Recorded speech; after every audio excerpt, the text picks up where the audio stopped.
ಚಿಕ್ಕಮಗಳೂರು ಜಿಲ್ಲಾಸ್ಪತ್ರೆಯಲ್ಲಿ ಮತ್ತೊಂದು ಅಸುಗೂಸು ಸಾವು. ವೈದ್ಯರ ನಿರ್ಲಕ್ಷ್ಯ ಆರೋಪ.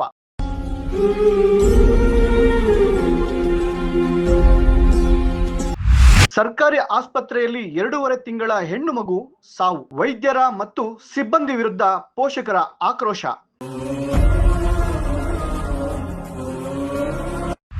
ಚಿಕ್ಕಮಗಳೂರು ಜಿಲ್ಲಾಸ್ಪತ್ರೆ ಎದುರು ಪ್ರತಿಭಟನೆ. ಅಸುಗೂಸಿನ ಸಾವಿಗೆ ನ್ಯಾಯಕ್ಕಾಗಿ ಕುಟುಂಬದ ಆಗ್ರಹ. ಚಿಕ್ಕಮಗಳೂರಿನಲ್ಲಿ ಧೃತಿಗೆಡಿಸುವ ಸುದ್ದಿ ಮುನ್ನೆಲೆಗೆ ಬಂದಿದೆ. ಸರ್ಕಾರಿ ಆಸ್ಪತ್ರೆ ಸಿಬ್ಬಂದಿ ಹಾಗೂ ವೈದ್ಯರ ಬೇಜವಾಬ್ದಾರಿತನಕ್ಕೆ ಮತ್ತೊಂದು ಅಸುಗೂಸು ಬಲಿಯಾಗಿದೆ. ಜಿಲ್ಲಾಸ್ಪತ್ರೆಯ ವೈದ್ಯರ ನಿರ್ಲಕ್ಷ್ಯದಿಂದ ಕೇವಲ 2.5 ತಿಂಗಳ ಹೆಣ್ಣು ಮಗುವೊಂದು ಪ್ರಾಣ ಕಳೆದುಕೊಂಡಿರುವ ಆಘಾತಕಾರಿ ಘಟನೆ ಸಂಭವಿಸಿದೆ. ಮಗುವಿನ ಸಾವಿಗೆ ಆಸ್ಪತ್ರೆಯ ಆಡಳಿತ ಮಂಡಳಿಯೇ ನೇರ ಹೊಣೆ ಎಂದು ಆರೋಪಿಸಿ ಸಾರ್ವಜನಿಕರು ಹಾಗೂ ಪೋಷಕರು ಆಸ್ಪತ್ರೆಯ ಆವರಣದಲ್ಲಿ ತೀವ್ರವಾಗಿ ತಮ್ಮ ಆಕ್ರೋಶವನ್ನು ವ್ಯಕ್ತಪಡಿಸಿದ್ದಾರೆ. ಮೆಸೇಜ್ ಹಾಕಿದೆ, ಬಟ್ ಇವತ್ತು ನನಗೆಲ್ಲ ಕಂಪ್ಲೇಂಟ್ಗೆಲ್ಲ ಅವೆಲ್ಲ ರೆಡಿ ಮಾಡ್ಕೊಂಡು ಇಟ್ಕೊಂಡಿದ್ದೀನಿ. ಇವತ್ತು ರಜಾ ಇರೋದ್ರಿಂದ ನಾನು ಕಂಪ್ಲೇಂಟ್ ಮಾಡಿಲ್ಲ.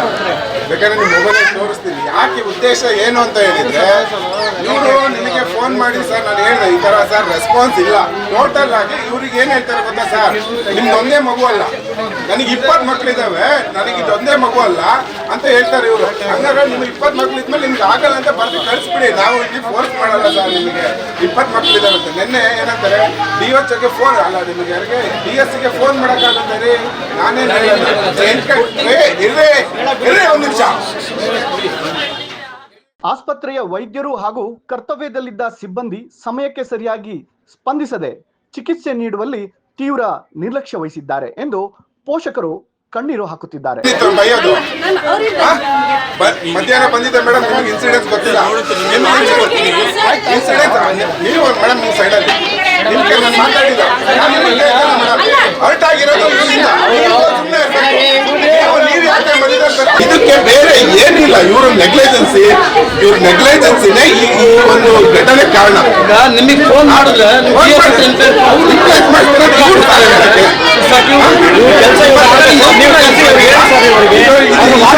ಸರ್ ನೋಡಿ, ನೈಟ್ ಎಲ್ಲ ಮಲಗಿಲ್ಲ, ಮಾಡಬೇಕು, ಯಾರಿಗೆ ಮಾಡಬೇಕು, ತುಂಬಾ ಎಲ್ಲದನ್ನ ಬರ್ದಿಟ್ಕೊಂಡು ಕಂಪ್ಲೇಂಟ್ ಮಾಡ್ತೇನೆ. ಅವ್ರ ಮೇಲೆ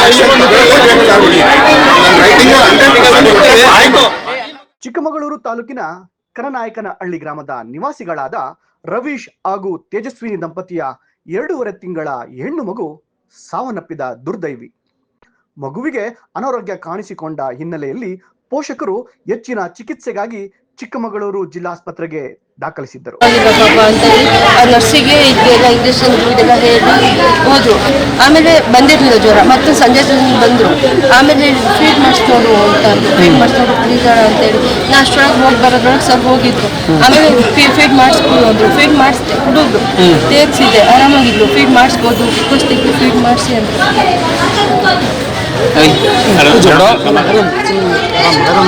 ಈಗ ಬೆಳಗ್ಗೆ ಎಷ್ಟರಿಂದ ಇದು ಮಾಡಿದ್ರು. ಆಮೇಲೆ ರಾತ್ರಿ 1 ಟೈಮ್ ಸ್ವಲ್ಪ ಮೈ ಬಿಸಿ ಆಯಿತು. ನರ್ಸಿಗೆ ಕರೆದು ಮೈ ಬಿಸಿ ಆದಂಗಾಗಿದೆ, ನಮ್ಮ ಜ್ವರ ಏನಾದರೂ ಇದೆ, 99 ಇದೆ ಅಂತ. ಆಮೇಲೆ ಮತ್ತೊಂದು ಸಲ ಬಂದು ಕೈಗೆ ಇಂಜೆಕ್ಷನ್ ಥರ ಕೊಟ್ಟೋರು. 2 ಟೈಮ್ ಬಂದು ನಂಗೆ ಕೊಟ್ಟೋರು. ಆಮೇಲೆ ಅವ್ರು ಚೆಕ್ ಮಾಡ್ತಾರೆ, ಇದು ಆಕ್ಸಿಜನ್ ಇನ್ನಿಟ್ಟೆ ಮಾತ್ರೆ ಇದು ಮಾಡ್ತಿರ್ತಾರಲ್ಲ ಅಂತ. ಬ್ಲಡ್ ರಿಪೋರ್ಟ್ ನಿನ್ನೆ ಮಧ್ಯಾಹ್ನ 1 ಗಂಟೆ ಎಷ್ಟೊಳಗೆ ಬಂದಿದ್ರು. ಅವ್ರು ಇದ್ದವ್ರು ಊಟಕ್ಕೆ ಹೋಗ್ಬೇಕು, ಈಗ ಆಗಲ್ಲ ನಮಗೆ ಎಮರ್ಜೆನ್ಸಿ ಅಂತ ನಮ್ಮ ತಾಯಿ ಹೇಳಿದ್ರು.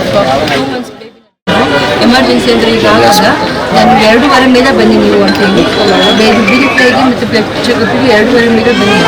ಆ ಬ್ಲಡ್ ಬರ್ತಾ ಇರಲಿಲ್ಲ, ಹಿಂಸೆ ಮಾಡಿದ್ರೆ ಬ್ಲಡ್ ತೆಗೆದು ಸ್ಯಾಂಪಲ್ ತಗೊಂಡು 2.5 ಮೇಲೆ ಬನ್ನಿ. 2 ಗಂಟೆಗೆ ನಮ್ಮ ತಾಯಿ ನಿನ್ನೆ ಮಧ್ಯಾಹ್ನ ಬ್ಲಡ್ ಇದ್ರೆ ಕೊಟ್ಟರು. ರಿಪೋರ್ಟ್ ಕೊಡೋಕೆ 5:30 ತನಕ ಆಯಿತು. ಅಷ್ಟೊಳಗೆ ಸ್ಯಾಂಪಲ್ ತಗೊಂಡು ಡಾಕ್ಟ್ರು ಇದ್ರೆ ನರ್ಸು ಅದನ್ನ ಫೋಟೋ ತೆಗೆದು ಕಳಿಸಿದ್ರಂತೆ. ಅಷ್ಟೇ ಸರ್.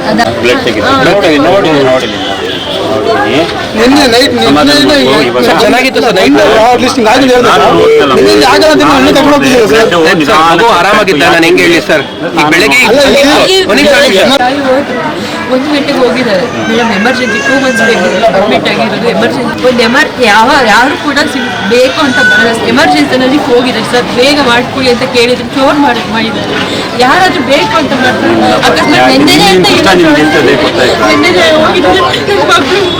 ನೀವು ರೆಫರ್ ಮಾಡಿದ್ರೆ ಮಗು ಉಳಿಯಾಗಲ್ಲ.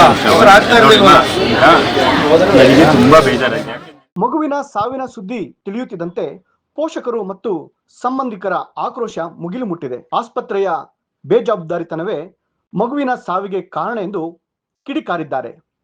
ತಪ್ಪಿತಸ್ಥ ವೈದ್ಯರು ಹಾಗೂ ಸಿಬ್ಬಂದಿ ವಿರುದ್ಧ ತಕ್ಷಣವೇ ಕಾನೂನು ಕ್ರಮ ಕೈಗೊಳ್ಳಬೇಕು ಮತ್ತು ಅವರಿಗೆ ತಕ್ಕ ಶಿಕ್ಷೆಯಾಗಬೇಕು ಎಂದು ಆಗ್ರಹಿಸಿ ಆಸ್ಪತ್ರೆಯ ಮುಂಭಾಗದಲ್ಲಿ ಪ್ರತಿಭಟನೆ ನಡೆಸುತ್ತಿದ್ದಾರೆ.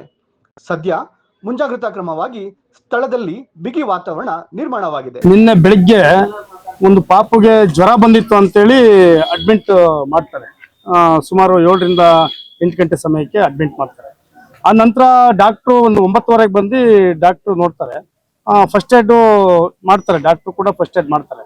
ಅದಾದ್ಮೇಲೆ ಡಾಕ್ಟರ್ ಹೇಳ್ತಾರೆ ಇಲ್ಲ ಪಿಡ್ಸು ಬರೋ ತರ ಇದೆ, ಮಗುಗೆ ಸೂಕ್ಷ್ಮತೆ ಇದೆ ಅಂತೇಳಿ ಡಾಕ್ಟ್ರು ಕೂಡ ಹೇಳ್ತಾರೆ. ಆಮೇಲೆ ಇವ್ರದ್ದು ಬ್ಲಡ್ ಚೆಕಪ್ ಕೊಡ್ತಾರೆ. ಬ್ಲಡ್ ಚೆಕಪ್ಗೆ 1 ಗಂಟೆಗೆ ಬ್ಲಡ್ ಚೆಕಪ್ ಎಮರ್ಜೆನ್ಸಿ ಅಂತ ಬರ್ದಂತ ಸಮಯದಲ್ಲಿ ಅವ್ರು 1 ಗಂಟೆ ಬ್ಲಡ್ ಬ್ಯಾಂಕ್ ಇಲ್ಲಿ ಕ್ಲೋಸ್ ಇರುತ್ತೆ. ಅಂದ್ರೆ ಈಗ ನೋಡಿ, ಎಮರ್ಜೆನ್ಸಿಗೂ ಕೂಡ ಅವ್ರು ಬರೋದು 2 ಗಂಟೆಗೆ ಬರ್ಬೇಕು, ಊಟ ಮುಗಿಸ್ಕೊಂಡು 2:15 ಅಲ್ಲಿ ಬ್ಲಡ್ ಬ್ಯಾಂಕರ್ ಕೂಡ ಬರ್ತಾರೆ. ಮತ್ತೆ ಬೆಳಗಿನ ಜಾವ ಮಧ್ಯದ ರಾತ್ರಿಲಿ ನಾರ್ಮಲ್ ಇದೆ ಪಾಪು, ಏನ್ ತೊಂದರೆ ಇಲ್ಲ ಅಂತೇಳಿ ಅವ್ರ ಪೇರೆಂಟ್ಸಿಗೆ ಅಲ್ಲಿ ಸಂಬಂಧಪಟ್ಟಂತವ್ರು ನರ್ಸ್ಗಳು ಹೇಳ್ತಾರೆ. ಮತ್ತೆ ಬೆಳಗ್ಗೆ ನೋಡಿ ಸುಮಾರು 6 ಗಂಟೆ 7 ಗಂಟೆಗೆ ಅವ್ರನ್ನ ಹಾಸನಿಗೆ ರೆಫರ್ ಮಾಡ್ತಾರೆ. ಇಲ್ಲಿಂದ 12 ನಿಮಿಷಕ್ಕೆ ನಮ್ಗೆ ಆಂಬುಲೆನ್ಸ್ ಡ್ರೈವರ್ ಹತ್ರ ಮಾತಾಡಿದಾಗ ಆಂಬುಲೆನ್ಸ್ ಆತ ಹೇಳ್ತಾನೆ 12 ನಿಮಿಷಕ್ಕೆ ಬೇಲೂರಿಗೆ ಹೊಡಿತಾನೆ. ಅಲ್ಲಿ 12 ನಿಮಿಷಕ್ಕೆ, ಕೇವಲ 12 ನಿಮಿಷಕ್ಕೆ ಪಾಪು ಡೆತ್ ಆಗುತ್ತೆ. ಅಂದ್ರೆ ಇವ್ರಿಗೆ ಏನಾದ್ರೂ ಡೆತ್ ಆಗ್ಬೋದು ಅಂತ ಸೂಕ್ಷ್ಮತೆ ಇತ್ತ ಅನ್ನೋದು ನಮ್ ಭಾವನೆ. ಡಾಕ್ಟ್ರು ಮತ್ತೆ DS ಹತ್ರ ನಾವೆಲ್ಲ ಚರ್ಚೆ ಮಾಡ್ತೀವಿ, ಏನ್ ಕಾರಣ, ಯಾಕೆ ಈ ತರ ಡೆತ್ ಆಯ್ತು ಅಂತೇಳಿ. ಅವ್ರು ಒಪ್ಕೊಂತಾರೆ ನಮ್ಮಿಂದ ಸಣ್ಣ ಪುಟ್ಟ ವ್ಯತ್ಯಾಸಗಳು ಆಗಿದಾವೆ ಅಂತೇಳಿ. ಇಂತ ಗೌರ್ಮೆಂಟ್ ಹಾಸ್ಪಿಟ್ಲಿಗೆ ಬಂದಂತ ಸಂದರ್ಭದಲ್ಲಿ ಸರಿಯಾದ ರೀತಿ ಟ್ರೀಟ್ಮೆಂಟ್ ಆಗದಲ್ಲೇ ಅವ್ರ ನೆಗ್ಲಿಜೆನ್ಸಿಯಿಂದ ಈ ತರ ಸತ್ತೋಗ್ತಾರೆ. ರವೀಂದ್ರ ಅಂತೇಳಿ ಅವರು ನಿಮ್ಮಿಗೆ ಒಂದ್ ಪಾಪುರಿ, ನಮಗೆ ಹಲವಾರು ಪಾಪುಗಳು ನೋಡ್ಬೇಕು, ನಾವೇನ್ ಪಾಪು ಪಕ್ಕ ಮಲ್ಗಕ್ಕಾಗುತ್ತ ಅಂತೇಳಿ ಅವರು ಹೇಳಿಕೆ ನೆಗ್ಲಿಜೆನ್ಸಿ ಹೇಳಿಕೆ ಕೊಡ್ತಾರೆ. ಈ ಮುಖಾಂತರ ಈ ಭಾಗದ MLA ಗಾಗಿರ್ಬೋದು, MP ಗಳಿಗಾಗಿರ್ಬೋದು ಹೇಳ್ತಾ ಇದೀವಿ, ದಯವಿಟ್ಟು ಹಾಸ್ಪಿಟಲ್ ಕಡೆ ಗಮನ ಕೊಡಿ. ನಿಮ್ಮನ್ನ ಮತದಾರರು ಯಾಕೆ ಆಯ್ಕೆ ಮಾಡ್ತಾರೆ, ನಮ್ ಕಷ್ಟ ಸುಖಕ್ಕೆ ಸ್ಪಂದಿಸ್ತಾರೆ ಅಂತೇಳಿ ಒಂದಿಷ್ಟು ಆಯ್ಕೆ ಮಾಡಿರ್ತಾರೆ. ನೀವೇನ್ ಮಾಡ್ತೀರಾ, ಬರೀ ಕಾರ್ಯಕ್ರಮಗಳು ಯಾವ್ದೋ ನಿಮ್ಮ ಯೋಜನೆಗಳಿಗೆ ಮಾತ್ರ ಸಮಯ ಕೊಡ್ತೀರಾ. ಈ ಹಾಸ್ಪಿಟ್ಲಿಗೆ ಬಂದು ಭೇಟಿ ಕೊಡ್ಬೇಕು ನೀವು. ಹಾಸನ್ಗೆ ಮಂಗಳೂರಲ್ಲಿ ಬರೀತಾರೆ, ಯಾಕೆ ಇವ್ರೇನ್ ಡಾಕ್ಟ್ರು ಅದ್ರಲ್ವಾ? ಹಾಸನ್ನವರು ಮಂಗಳೂರಲ್ಲಿ ಮಾತ್ರ ಡಾಕ್ಟ್ರು ಓದಿರ್ತಾರೆ, MBBS ಮಾಡಿರ್ತಾರೆ ಅಂತೇಳಿ ನನ್ ಪ್ರಶ್ನೆ. ಕಾನೂನು ಕ್ರಮ ಆಗ್ಬೇಕು. ಇಷ್ಟ ಆಗಿದೆ, ಈಗ್ಲೂ ಒಂದು ಮಗು ಡೆತ್ ಆಗಿದೆ, ಇವ್ರ ಬೇಜವಾಬ್ದಾರಿಯಿಂದ. ಯಾರಿಗೂ ಕೂಡ ಡಾಕ್ಟರ್ಸ್ ಇದ್ರಲ್ಲಿ ಕನ್ಸರ್ನ್ ಇಲ್ಲ. ಅವ್ರಿಗೆ ಏನು ಕೋಪದ ಪ್ರವೃತ್ತಿ, ನಾನ್ ಮಾಡಿದೀನಿ, ಸತ್ತೋರ್ ನಾನೇನ್ ಮಾಡ್ಲಿ ಅಂತ ಕೇಳ್ತಾರೆ. ಈ ತರ ಪ್ರವೃತ್ತಿ ಇಟ್ಕೊಂಡಿರೋ ಡಾಕ್ಟರ್ ನಮ್ ಜಿಲ್ಲಾಸ್ಪತ್ರೆಗೆ ಬೇಡ. ಕೂಡಲೇ ಇವ್ರನ್ನ ಬೇರೆ ಕಡೆ ವರ್ಗಾವಣೆ ಮಾಡ್ಬೇಕು. ಸೂಕ್ತವಾದ ಡಾಕ್ಟರ್ಗಳನ್ನ, ಸ್ಪಂದನೆ ಮಾಡುವಂತ ಡಾಕ್ಟರ್ಗಳನ್ನ ಜಿಲ್ಲಾಸ್ಪತ್ರೆಗೆ ನೇಮಿಸ್ಬೇಕಂತ ನಾನು ಒತ್ತಾಯ ಮಾಡ್ತೀನಿ.